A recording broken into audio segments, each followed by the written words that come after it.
오늘 주의 길을 준비하라라는 제목으로 함께 하나님의 말씀을 나누려고 합니다. 여러분 혹시 배우 중에 황정민이라는 배우 혹시 아세요? 황정민이라는 배우 유명하죠. 다 아시죠? 그 배우가 이런 소감을 한 적이 있었어요. 제가 똑같이는 흉내는 못 내고요. 성대모사는 못하고 제가 그 배우가 했던 말을 그대로 한번 제가 읽어드릴게요. 솔직히 저는 항상 사람들한테 그래요. 일개 배우 나부랭이라고. 안 비슷하죠? 네. 왜냐하면 60여 명 스태프와 배우들이 멋진 밥상을 차려놔요. 그럼 저는 맛있게 먹기만 하면 되거든요. 근데 스포트는 제가 다 받아요. 저는 그게 항상 죄송해요. 배우 황정민의 이 고백을 혹시 이 수상소감을 혹시 들어보신 기억이 있으신가요? 이 소감은 2005년 청룡영화제에서 나무주연상을 받으면서 배우 황정민 씨가 한 소감인데요. 그 나무주연상이라고 하는 큰 상을 받는 영광스러운 순간에 자기 스스로를 배우 나부랭이라 라는 말로 표현했습니다. 수많은 스태프들이 정성스럽게 차린 밥상을 자신은 그저 맛있게 먹기만 했을 뿐이라고 그렇게 수상소감을 전했습니다. 오늘 본문 누가복음 1장 76절을 보면 사가랴는 아들 요한의 탄생을 통해 하나님께서 준비하신 구원을 선포합니다. 내가 지극히 높으신 이의 선지자라 일컬음을 받고 주 앞에 앞서가서 그 길을 준비하여. 사가랴는 아들 요한이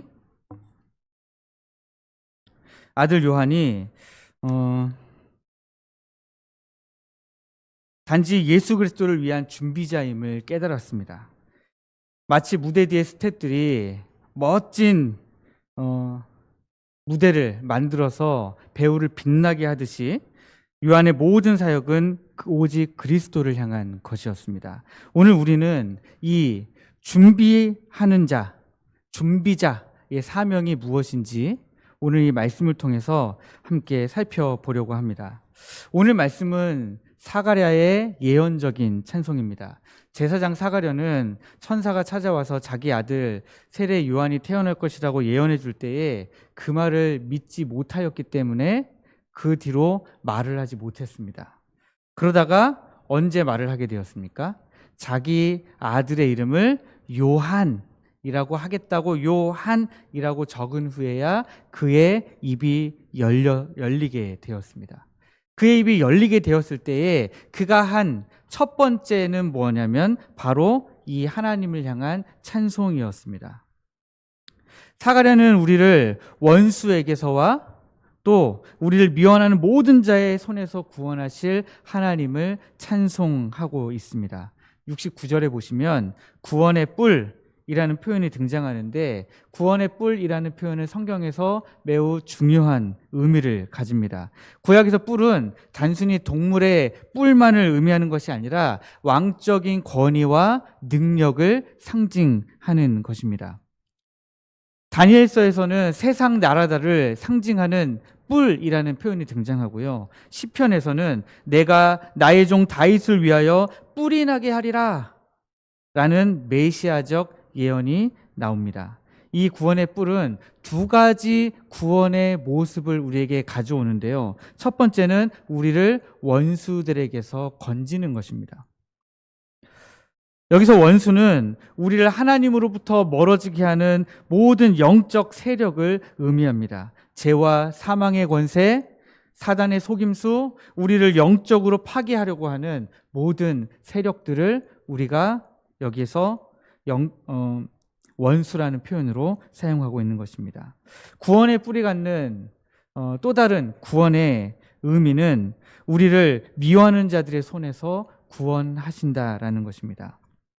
이는 우리를 향한 모든 적대적 세력으로부터 해방하는 것을 의미합니다. 마치 출애굽 때 이스라엘 백성을 애굽의 손에서 구원하신 것처럼 하나님은 우리를 모든 압제에서부터 구원하시겠다. 그래서 구원의 뿔을 일으키시겠다. 그렇게 말씀하고 있는 것입니다. 특별히 사가랴는 하나님께서 이제 아브라함에게 하셨던 그 거룩한 맹세를 이제 끌어와서 그 아브라함에게 하셨던 그 거룩한 맹세가, 그 거룩한 약속이 이제 오늘 아들 세례 요한의 때에 이르러 성취되게 되었다라고 지금 하나님을 찬송하고 있습니다. 창세기 12장의 언약을 가리키는 것인데요. 내가 너로 큰 민족을 이루고 내게 복을 주어 내 이름을 창대하게 하리라. 너는 복이 될지라 하신 그 약속이 수천 년이 지난 지금 성취되고 있다. 지금 사가랴가 그렇게 찬송하고 있는 것입니다. 이것이 바로 우리가 섬기는 하나님의 신실하심이에요. 그때 하셨던, 아브라함에게 하셨던 약속을 사람들은 계속 다 잊어먹었을 거 아닙니까? 지금 2000년이 지나면서 다 잊어먹었는데 하나님은 잊지 않으시고 지금 세례 요한의 때에 이르러서 그 약속을 지키고 계시는 것입니다.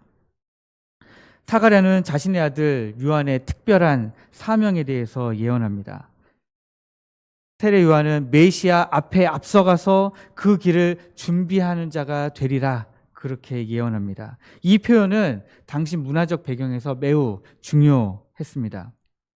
고대 근동에서는 근동이라는 표현은 가까운 동쪽이다 해서 고대 근동이라고 얘기해요. 기준은 어디냐면 유럽입니다. 유럽 사람들이 보면서 고대 근동, 그러면 유럽을 기준으로 좀 가까운 동쪽 지역, 이스라엘이나 뭐 이런 중동 지역은 가까운 동쪽이죠. 우리는 어디입니까? 유럽 입장에서 보면 원동이라고 얘기하죠.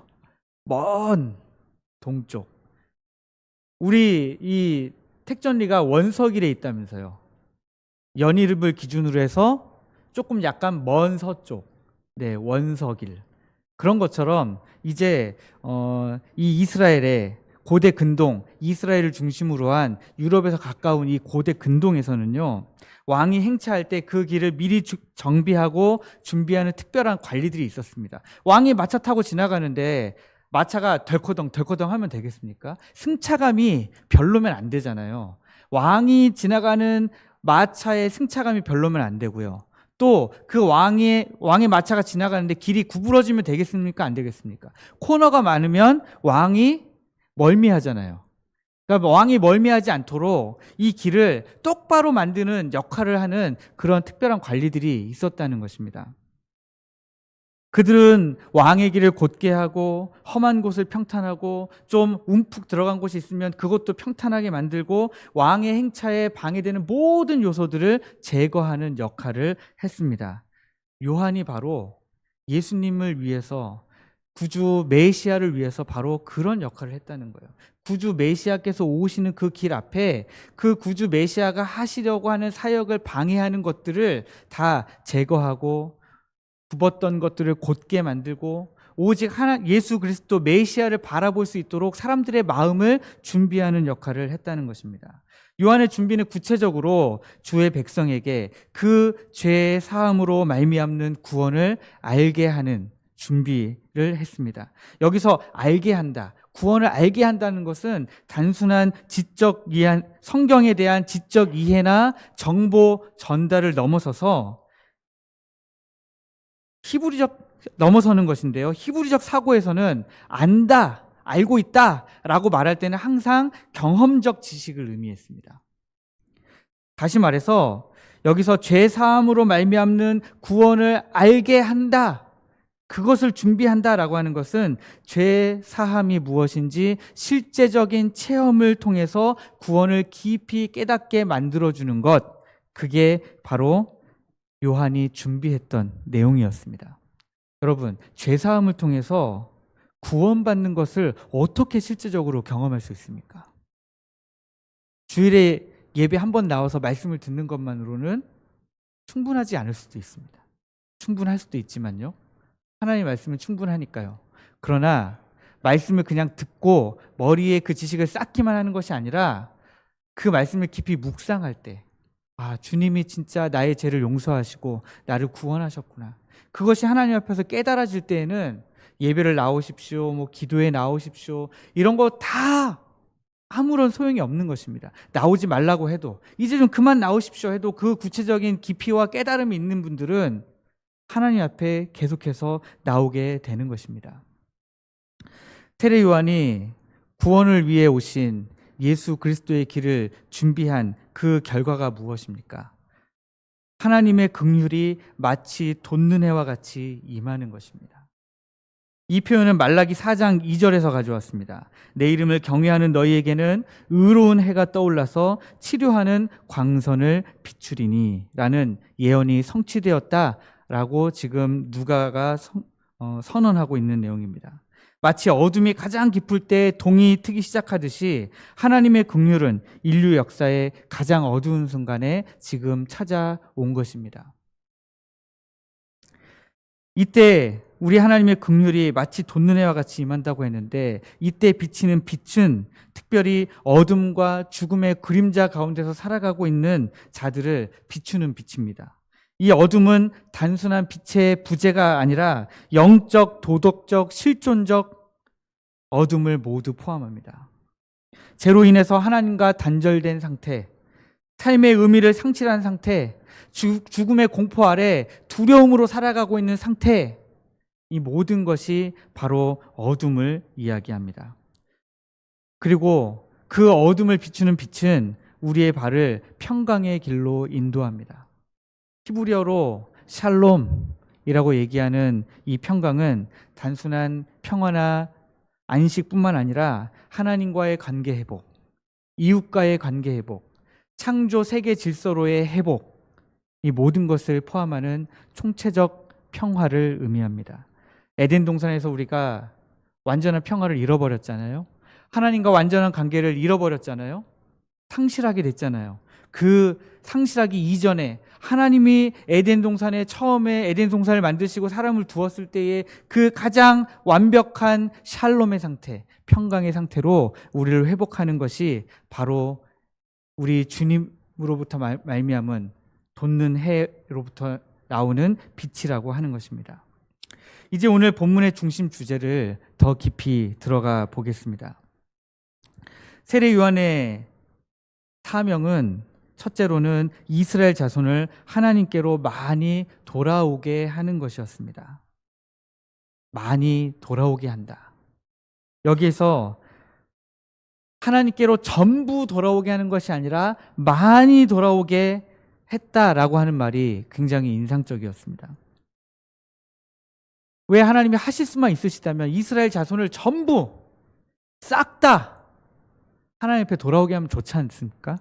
그런데 지금 하나님은 세례 요한에게 그런 임무를 부여하신 것이 아니라 많이 돌아오게 하도록 지금 사명을 주셨다라고 하는 것입니다. 마치 엘리야 시대에 바알에게 무릎 꿇지 않은 7,000명을 남겨놓으신 것처럼 하나님이 이스라엘 백성들도 선민인데도 불구하고 지금 다 우상 숭배의 길로, 죄악의 길로, 욕심의 길로, 불순종의 길로 막 걸어가고 있을 때 하나님이 거기에 죄악에 무릎 꿇지 않은 사람들, 우상에게 무릎 꿇지 않은 사람들, 욕심에게 자기 자신을 내어주지 않은 사람들 하나님이 남겨놓으셨고 구원하시려고 준비하신 자들이 있는데 그 사람들을 하나님이 다 돌아오게 하시려고 했다라고 하는 것입니다. 이로 보건대 하나님은 언제나 자기 백성을 준비하십니다. 어두운 죄악 세상에서도 자기 백성을, 자기가 구원하려고 하는 백성을 우리 하나님은 준비하십니다. 구체적으로 요한은 우상 숭배와 죄로부터 하나님에 대한 사랑과 섬김으로 돌아오라고 끊임없이 외쳤던 것을 우리가 볼 수 있습니다. 독사의 자식들아, 회개에 합당한 열매를 맺으라. 세례 요한의 외침을 우리가 기억할 수 있습니다. 세례 요한은 실제적으로 삶이 변해야 된다고 그렇게 사람들에게 요구한 것입니다. 세리들에게는 정직한 삶을, 또 군인들에게는 폭력적이지 않는 삶을 요구했습니다. 오늘날 우리에게는 어떤 삶을 요구할까요? 우리들에게도 욕심으로부터 돌이키라고 이야기할 것입니다.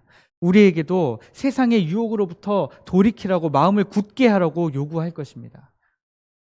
우리로 하여금 오직 주님만 바라보라고, 그렇게 실제적인 삶의 변화가 있어야 된다고 아마 세례 요한은 우리에게 오늘날에도 동일하게 이야기할 것입니다. 요한은 주를 위하여 세운 백성들을 준비했습니다. 단순한 외적 준비가 아니라 내적 준비를 의미합니다. 마치 신랑의 들러리가 신랑을 위해 모든 것을 준비하듯이 세례 요한은 그리스도를 위해 모든 것을 준비했습니다. 그리고 이제 이 준비자의 사명, 세례 요한의 준비자로서의 이 사명은 오늘날 우리 교회에게 전달되었습니다. 우리는 복음을 위해 준비된 자들입니다. 우리 택전교회는 복음을 위해 준비된 교회입니다. 이 복음을 위해 준비되었다라고 하는 것은 하나님께서 전적으로 구원의 역사를 행하실 때에 그 하나님께서 행하실 구원의 역사를 우리가 준비하는 사람들이라는 이야기입니다. 마치 에스더에게 모르드게가 이렇게 이야기합니다. 왕후의 자리를 얻은 것이 이때를 위함이 아닌지 누가 알겠냐? 그렇게 모르드게가 에스더에게 이야기할 때 그 말이 바로 우리에게도 동일하게 하는 말씀이라는 것입니다. 우리가 성도의 칭호를 얻은 것이 하나님의 백성이다, 하나님의 자녀다 라고 불리움을 받는 것이 바로 이때를 위함인지 아닌지 누가 알겠느냐? 더 나아가서 우리는 하나님이 이미 구원하려고 준비하신 자들에게 복음을 전하라는 사명을 받았습니다. 사도행전의 빌립을 여러분들 다 기억하실 겁니다. 성령의 인도하심을 따라서 준비된 영혼들, 에디오피아 내시에게 찾아가서 복음을 전했던 빌립처럼 우리도 하나님이 인도하시는 그 영혼들을 찾아가서 복음을 전해야 하는 것입니다. 결과적으로 교회가 사명에 순종하면 하나님의 긍휼이 임하게 됩니다. 그 결과가 놀랍지 않습니까? 멸망의 길로 달려가던 사람들에게 복음의 빛이 비추게 되는 것입니다. 예수 그리스도 혹은 성경, 교회는 어떤 곳인가, 믿음이란 뭔가 하는 지식 전달이 아니라 바로 생명의 빛이 그들에게 비추게 된다는 거예요.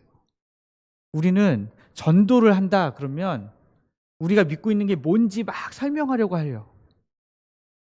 교회가 어떤 곳인지 설명하려고 합니다. 우리 교회에 대해서 이야기하려고 합니다. 그런데 그게 아니라 우리가 복음을 전하게 되면 생명의 빛이 그들에게 비추이게 된다는 것입니다. 마치 깜깜한 어둠 속을 헤매고 있었는데 앞이 보이지 않아요. 어둠 속을 헤매고 있었는데 갑자기 햇빛이 비추는 거예요. 형광등이 아닙니다. LED 등이 아니에요. 햇빛이 비추는 거예요. 그런 근본적인 변화가 복음을 전달받은 자들에게 일어나게 될 것입니다.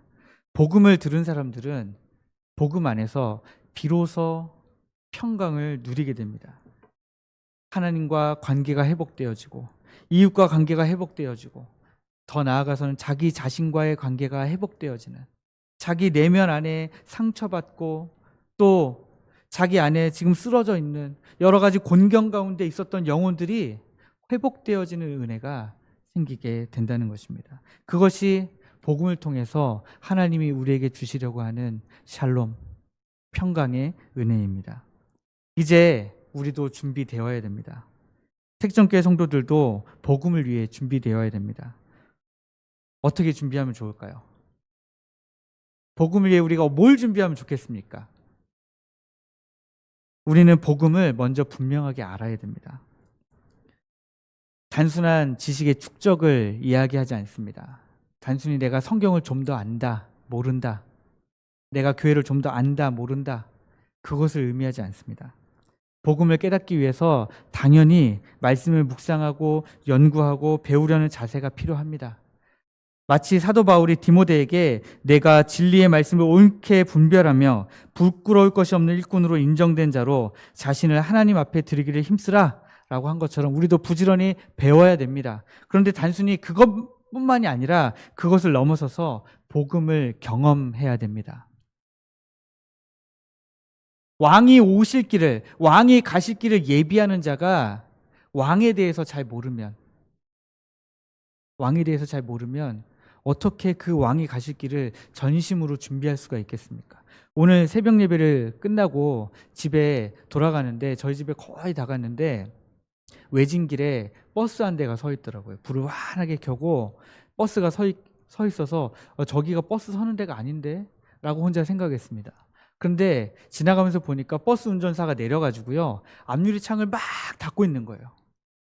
근데 제가 오늘 이 설교를 다 준비해 놓고 그 버스 운전기사가 유리창을 닦고 있는 그 길을 옆을 지나가면서 어떤 생각을 했냐면, 저분이 만약에 단순히 저 버스를 아끼는 마음이라면, 버스를 내가 좀 깨끗하게 써야지, 이 버스는 나한테 배정된 차니까 내가 좀 잘해야지 라는 마음이라면 저걸 닦았을까? 닦아야 된다는 것을 알지만 닦기가 쉽지 않았지 않았을까, 이런 생각을 했습니다. 그러나 내가 운전자로서 안전하게 운전을 하기 위해서 앞을 좀 닦아야 되겠다라고 생각한다면, 그래, 저렇게 이 추운 날씨에 내려서 닦을 수 있다라는 생각이 들었습니다. 사명이 있느냐 없느냐, 단순히 지식이 있느냐, 지식 더하기 거기에 내가 사명과 경험이 있느냐라고 하는 것은 완전히 다른 이야기라는 겁니다. 그것을 닦지 않으면 운전하기가 어렵겠구나 라는 경험이 있기 때문에 그 운전기사도 내려서 외진 길에 차를 세우고 그 유리창을 닦지 않았겠습니까? 우리도 마찬가지입니다. 내가 복음을 지식적으로는 알지만 경험하지 않았는데, 어떻게 뜨거운 마음으로, 어떻게 내가 아버지의 마음으로, 어떻게 목자로 오셔서 나더러 다시 목자가 되라고 하신 아버지의 말씀을 따라서 내가 목자의 마음으로 내가 복음을 전할 수가 있겠습니까? 여러분, 우리는 복음을 경험해야 되는 사람들이에요. 복음을 경험해서 준비가 되어야 됩니다. 삶으로 체험하는 복음이 여러분들의 삶에 있어야 됩니다. 우리의 죄를 용서하시고 새 생명을 주시고 날마다 성령으로 인도하시는 하나님의 은혜가 내 안에서 경험되어야 됩니다. 경험되시면 목사가 앞에서 예배 나오십시오, 기도합시다, 뭐 합시다, 저거 합시다 말할 필요가 없는 것입니다. 그저 목사가 앞에 서서 우리를 지금 하나님이 어떻게 인도하시는가, 하나님 지금 우리를 어디로 가라고 하시는가, 저는 방향성만 제시하면 될 것입니다. 하나님의 은혜를 저는 선포하기만 하면 됩니다. 그러나 여러분, 그 전에 우리가 복음을 내 삶 속에서 경험하게 해달라고 하나님 앞에 우리가 기도하면 좋겠습니다. 둘째로, 우리 교회는 복음을 위해 기도로 준비되어야 합니다. 공예배에서 기도 자리를 지키는 것, 그것을 넘어서서 하나님의 뜻을 구하고 그분의 인도하심을 기다리는 거룩한 시간이 우리에게 있어야 되는 것입니다. 초대교회는 마가 다락방에서 기도로 준비되었습니다. 우리 택전교회는 언제 어디에서 기도하면서 하나님 주실 부흥을, 하나님의 성령의 능력을 경험하도록 준비가 될까요? 여러분, 우리는 마가 다락방처럼 교회를 위해 기도하는 자리가 언제 있습니까? 어디에서 있습니까? 여러분들이 기도의 자리를 지켜주십시오. 단순히 새벽 기도뿐만이 아닙니다. 새벽 기도에 나오셔도 좋고 나오지 않으셔도 좋습니다. 그러나 여러분, 교회를 위해 끊임없이 기도해 주십시오. 오늘날 마가 다락방의 기도의 자리는 단순히 물리적인 공간만을 의미하지 않습니다. 물리적인 공간에 나와서 함께 기도하면 더 좋지만, 그러기 어려우신 상황이라면, 때로는 그렇게 하고 싶은데 몸이 그렇게 따라주지 않는다면, 여러분, 삶의 자리에서 마가 다락방의 기도의 자리를 여러분의 삶의 자리로 확장시켜 주시면 좋겠습니다. 여러분의 삶의 자리에서 교회를 위해 함께 기도해 주십시오. 삶의 모든 현장에서 하나님과 동행하며 기도해 주십시오. 가정에서, 직장에서, 여러분의 삶의 모든 자리에서 끊임없이 하나님과 대화하는 삶을 살아주시면 좋겠습니다. 이것이 바로 데살로니가에서 말씀한 쉬지 말고 기도하라는 의미일 것입니다. 두 번째로, 우리 택전교회는 충성되게 사명을 감당해야 됩니다. 우리 함께 협력해야 됩니다. 저는 협력이라는 말도 많이 쓰지만 합력이라는 말을 더 좋아합니다. 함께 힘을 합치는 것이죠. 힘을 합쳐서 함께 우리가 이 교회를 위해서 애쓰고 수고해야 되는데, 함께 협력하는 것은 예배로부터 시작이 됩니다. 예배의 자리를 함께 지킴으로써 우리가 합력의 출발점, 합력의 첫걸음을 걸을 수 있는 것입니다. 한 사람 한 사람이 예배자로 서서 마음과 뜻과 정성을 다해 하나님께 예배드릴 때 우리는 진정한 연합을 경험하게 됩니다. 제가 새벽에 여기 앉아서 기도하다가 어느 날 눈을 들었는데요. 기도하다가 하나님 앞에 장탄식을 하면서 눈을 들었는데 이 말씀이 눈에 들어오더라고요. 너는 마음을 다하고 성품을 다하고 뜻을 다하여 그 다음 뭡니까? 내 하나님 여호와를 사랑하라. 이 말씀이 귀에 들어오더라고요. 눈에 들어오더라고요. 근데 죄송합니다. 제가 목사인데 이 짧은 말씀도 정확하게 다 못 외워서 죄송하지만 네. 이 짧은 말씀을 보면서 우리가 예배 가운데 하나님 앞에 우리의 마음을 모으는 것이 바로 합력의 시작이구나. 그게 바로 진정한 연합의 시작이구나 라는 것을 깨닫게 되었습니다. 그리고 이 연합은 예배를 통해서 시작되지만 일단 예배를 통해서 시작되고 나면 여러분 겸손으로 서로 허리를 굽힐 때에 이 연합이 계속해서 성장해 나갈 수 있고요. 성숙해 갈 수 있습니다.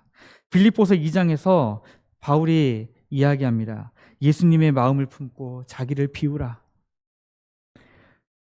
내가 앞에 나서려고 하지 않고 다른 사람을 나보다 더 낮게 여기는 그 마음이 우리에게 있어야 됩니다. 둘째로 우리는 서로를 격려하고 위로하고 배려하고 도전하는 것이 필요합니다. 교회는 완전한 사람들이 모인 곳이 아닙니다. 우리는 모두 부족하고 연약한 존재들이에요. 때로는 서로 간의 설명이 부족해서 서로 간에 오해가 생길 수 있어요. 저희 가족을 보니까 그렇더라고요. 때로는 마음은 있는데 이 마음이 설명이 안 되니까 서로 간에 오해가 생길 때가 많이 있습니다. 그렇게 서로를 향한 따뜻한 격려의 말이 필요할 수 있습니다. 할 수 있습니다. 하나님이 도우실 것입니다. 당신과 함께 하겠습니다. 함께 기도할게요. 힘내세요. 힘들죠? 함께 기도할게요. 이런 말들이 우리를 세워줄 것입니다. 특별히 쓰러진 지체, 넘어진 지체를 보면 그냥 지나치지 않으면 좋겠습니다. 갈라디아서 6장 2절은 너희가 짐을 서로 지라 그리하여 그리스도의 법을 성취하라 말씀하고 있습니다. 누군가 신앙적으로 어려움을 겪고 있다면 그와 함께 아파하고 그를 위해 기도하고 실제적으로 도와야 됩니다. 이것이 바로 영화 스탭들이 보여준 것 같은 아름다운 연합의 모습이 아니겠습니까? 한 편의 영화를 만들기 위해서 60여 명의 스태프들이 이 자리에서 뛰고 저 자리에서 뛰면서 배우가 멋지게 연기할 수 있는 장을 만들잖아요. 무대를 만들잖아요. 우리도 마찬가지입니다. 예수 그리스도께서 구원 사역을 우리 교회를 통해서 행하실 때에 우리 각자가 세례 요한과 같이 각자의 자리에서 우리 예수 그리스도의 구원의 사역의 길을 준비하는 준비자로서의 역할들을 잘 감당하시면 좋겠습니다. 각자의 자리에서 최선을 다하면서도 서로를 배려하고 돕는 그런 공동체가 되었으면 좋겠습니다. 사랑하는 택전교회 성도 여러분, 오늘 우리는 사가랴의 예언적 찬송을 통해 세 가지 중요한 진리를 발견했습니다. 첫 번째는 하나님께서 구원의 뿔을 일으키셨습니다. 이 구원의 뿔은 하나님의 전적인 구원 사역을 이야기합니다. 이 전적인 구원 사역이라는 말은 우리가 끼어들 자리가 없다는 거예요. 우리가 끼어들 자리는 하나님의 전적인 구원에 앞서서 그 길을 예비하는 것밖에 없습니다. 일은 오직 주님이 하십니다. 하나님은 아브라함 때부터 시작된 약속을 세례 요한의 때에도 지키셨고 지금도 지키고 계십니다. 둘째로 세례 요한의 사명은 구원을 위해 오시는 주의 길을 준비하는 것이었습니다. 그는 자신의 영광을 구하지 않았습니다. 자기가 주연 배우라고 생각하지 않았습니다. 주연 배우가 아니라 자기는 무대를 준비하는 스텝이라는 사실을 잘 알고 있었습니다. 우리도 이 시대에 세례 요한처럼 준비자로서 복음을 위해 우리의 자리를 지켜야 하겠습니다. 그리고 우리가 그 자리를 지킨 결과로 하나님의 긍휼이 마치 돋는 해와 같이 임할 줄 믿습니다. 어둠과 죽음의 그림자에 앉아서 멸망의 길로 향하여 가고 있는 그 백성들에게 생명의 빛이 비추고 그들의 발걸음을 우리 하나님께서 복음으로 말미암아 완전한 평강의 길로 인도하시는 은혜가 역사가 일어나기를 우리 모두가 준비해야 되는 것입니다. 이것이 바로 우리가 누리는 구원의 은혜이고 준비자의 은혜입니다. 우리 색정교회 성도들 복음을 위해 우리 같이 준비하시면 좋겠습니다. 서로 격려하고 세워가면서 함께 자라가는 공동체가 되면 좋겠습니다. 모두 겸손히 허리를 굽혀 서로를 섬기면서 함께 세워져가는 공동체가 되기를 소망합니다. 우리를 통해 어둠 속에 있는 많은 영혼들이 생명의 빛을 보게 되기를 소망합니다. 우리의 발걸음을 평강의 길로 인도하시는 하나님의 긍휼하심이 우리를 통해서 많은 이들에게 전해지기를 간절히 소원합니다.